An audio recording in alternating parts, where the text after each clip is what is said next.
Now, when we talk about the spine, and I love learning about it, I've always been fascinated, you know, with the spine, the vertebra, and how it's really just, you know, like it's like an oak tree, if you will. That's how I kind of see it as, you know, and it keeps us healthy. Here we have a graphic that shows us different regions of the spine. Walk us through, doctor, what each one means and where you can experience pain because of those numbers there. Absolutely. I have to agree with you. There's something really beautiful about the symmetry and the three-dimensional architecture of the spine. It's amazing. We refer to the neck vertebra as the cervical vertebra, so the bones of the neck are the cervical bones, and there are 7 of those. And discs separate the bones in the neck, thereby allowing space for nerves to exit the spine. Now look, nerves leave the brain, they go through the spine out into the extremities.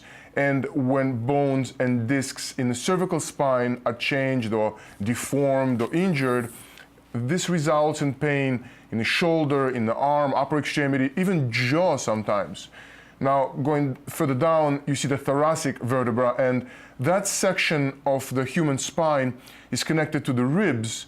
There isn't a lot of motion in the midsection, and I frequently see patients who have shoulder blade pain with an MRI of their thoracic spine, but 99% of those patients actually have a neck problem, and a neck MRI is indicated for shoulder blade pain. The next section down is the lumbar spine section, and that's essentially the lower back. These are large vertebrae, and they move quite a bit. When there is instability in the lower back, patients have difficulty arising from chair or going from laying to seated. And when the nerves exit that section, they go down to the buttocks, the legs, the thighs, the feet. And when nerves in the lumbar spine section are injured, they result in sensations such as numbness or even weakness in the lower extremities. So there are 5 lumbar vertebrae.